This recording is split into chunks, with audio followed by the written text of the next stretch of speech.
नमस्कार दोस्तों, मैं सतीश सोमन।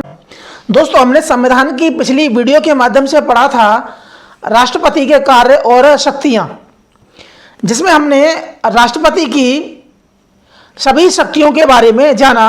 कार्यपालिका शक्ति, वित्तीय शक्ति, विधायी शक्ति, आपातकालीन शक्ति, सैन्य शक्ति के बारे में जाना।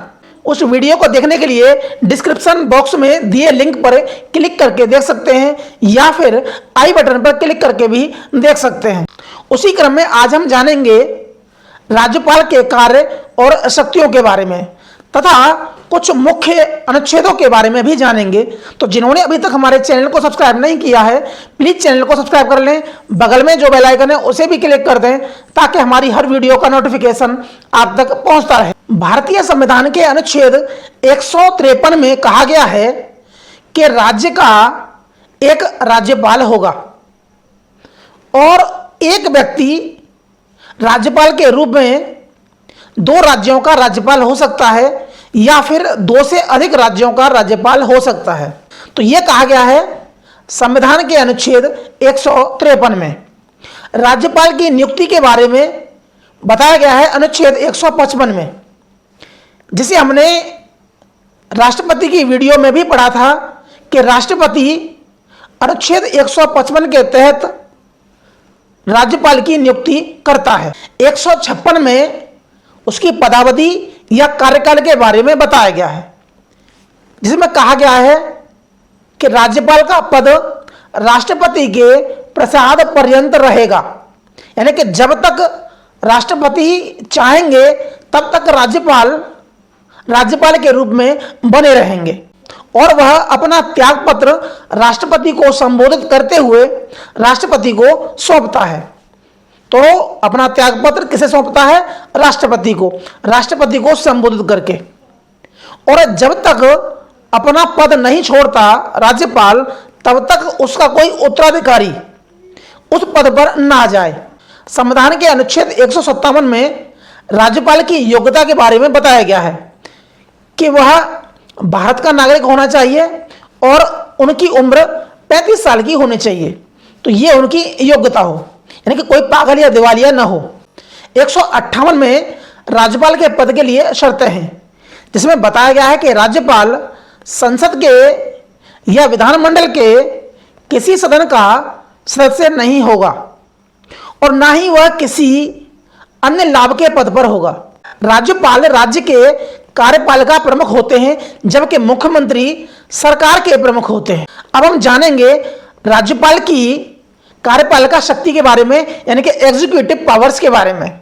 हम बता चुके हैं कि राज्यपाल राज्य के कार्यपालिका प्रमुख होते हैं और वह इन शक्तियों का प्रयोग संविधान में दिए गए उपबंधों के आधार पर या फिर अपने अधीनस्थ अधिकारियों के माध्यम से कराता है। राज्यपाल की दूसरी कार्यपालिका शक्ति होती है राज्य के मुख्यमंत्री की नियुक्ति और उसके परामर्श पर मंत्रिपरिषद की नियुक्ति, और यह है संविधान के अनुच्छेद 164 में। 165 में बताया गया है कि राज्यपाल महाधिवक्ता की नियुक्ति करेगा। महाधिवक्ता यानी कि एडवोकेट जनरल। सभी सरकारी कार्य राज्यपाल के नाम से ही किए जाते हैं। वह किसी भी मंत्री से किसी भी कार्य के लिए रिपोर्ट मांग सकता है या जानकारी मांग सकता है। अनुच्छेद 163 में बताया गया है कि राज्यपाल के सलाह और परामर्श के लिए एक मंत्रिपरिषद होगी। ये थे राज्यपाल की एग्जीक्यूटिव पावर्स। अब हम जानेंगे राज्यपाल की विधायी शक्तियां, यानी कि लेजिस्लेटिव पावर्स। राज्यपाल की विधायी शक्तियों के अंतर्गत राज्यपाल विधानमंडल का एक अभिन्न अंग होता है।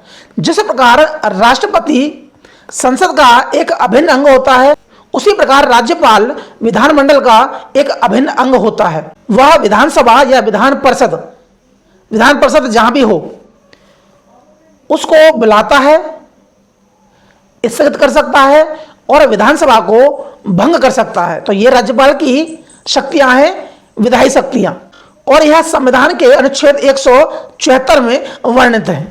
विधानसभा के प्रथम सत्र का अभिभाषण राज्यपाल के द्वारा ही होता है। यह संविधान के अनुच्छेद 176 में बताया गया है। विधानमंडल में पारित कोई भी विधेयक तब तक कानून नहीं बन सकता जब तक राज्यपाल की स्वीकृति न हो। जिस प्रकार संसद में कोई कानून नहीं बन सकता जब तक राष्ट्रपति के उस पर हस्ताक्षर न हो, उसी प्रकार राज्य में विधेयक कानून नहीं बन सकता जब तक राज्यपाल की स्वीकृति न हो। वह किसी भी विधेयक को स्वीकृति दे सकता है या स्थगित या रोक सकता है। यह अनुच्छेद 200 में है। अनुच्छेद 201 में बताया गया है कि राज्यपाल किसी भी विधेयक को राष्ट्रपति के विचार के लिए आरक्षित कर सकता है और यह 201 में है। लेकिन इसमें कोई समय सीमा नहीं है कि कब तक आरक्षित कर सकता है। जिस प्रकार संसद के सत्र में न होने पर राष्ट्रपति अनुच्छेद 123 के तहत अध्यादेश जारी कर सकता है, उसी प्रकार राज्यपाल अनुच्छेद 213 के तहत अध्यादेश जारी कर सकता है।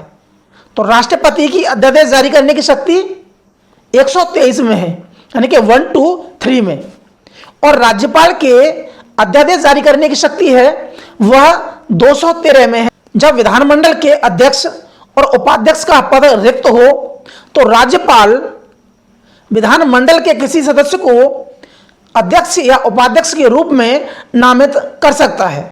तो ये थी विधायी शक्तियां यानी कि लेजिस्लेटिव पावर। अब हम जानेंगे राज्यपाल की वित्तीय शक्तियां यानी कि फाइनेंशियल पावर। धन विधेयक राज्यपाल की स्वीकृति के बिना प्रस्तुत नहीं हो सकता। तो यह है अनुच्छेद 203 के 3 में। संविधान के अनुच्छेद 202 के तहत प्रत्येक वित्तीय वर्ष के लिए विधानमंडल के समक्ष बजट को पेश करवाते हैं या प्रस्तुत करवाते हैं। राज्यपाल राज्य के लेखा परीक्षा रिपोर्ट यानी कि ऑडिट रिपोर्ट को विधानसभा के समक्ष रखवाते हैं।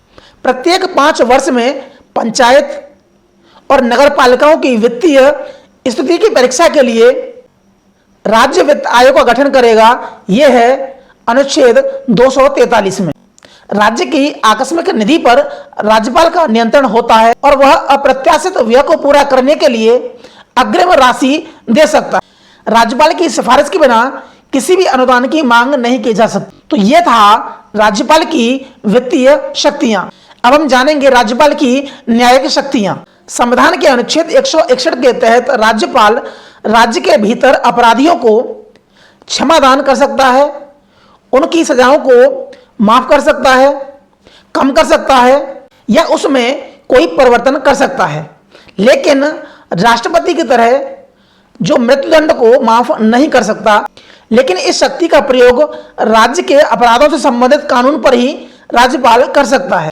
मृत्युदंड को माफ करने का अधिकार राज्यपाल के पास नहीं है, यह अधिकार सिर्फ राष्ट्रपति के पास में है। राज्यपाल राज्य के उच्च न्यायालय के मुख्य न्यायाधीश की नियुक्ति करता है और मुख्य न्यायाधीश के परामर्श पर और राष्ट्रपति के हस्ताक्षर पर अन्य न्यायाधीशों की नियुक्ति करता है राज्यपाल।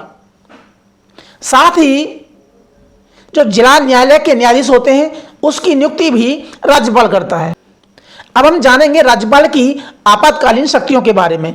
हमने पिछली वीडियो में पढ़ा था कि किसी राज्य में राष्ट्रपति शासन कब लगता है, जब राज्यपाल राष्ट्रपति को अपनी रिपोर्ट भेजता है कि फलाना राज्य या उसका राज्य संविधान के अनुसार कार्य नहीं कर रहा है, यानी कि उस राज्य की सरकार संविधान के अनुसार नहीं चल रही है, तो वह राष्ट्रपति को अपनी रिपोर्ट भेजता है और उसकी रिपोर्ट पर राष्ट्रपति अनुच्छेद 356 के तहत राष्ट्रपति शासन लगाता है। अगर किसी राज्य में राष्ट्रपति शासन लग जाता है तो उस स्थिति में राज्यपाल राष्ट्रपति के प्रतिनिधि के रूप में कार्य करता है।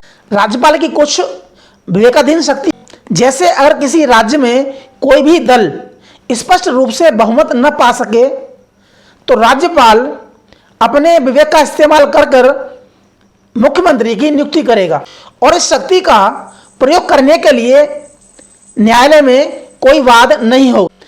विधानसभा में सरकार का बहुमत साबित न होने पर निर्णय देता है राष्ट्रपति को रिपोर्ट भेजना कि राज्य में संवैधानिक तंत्र विफल हो गया है। तो ये रिपोर्ट कौन भेजेगा? राज्यपाल भेजेगा। और ये शक्तियां कौन सी है?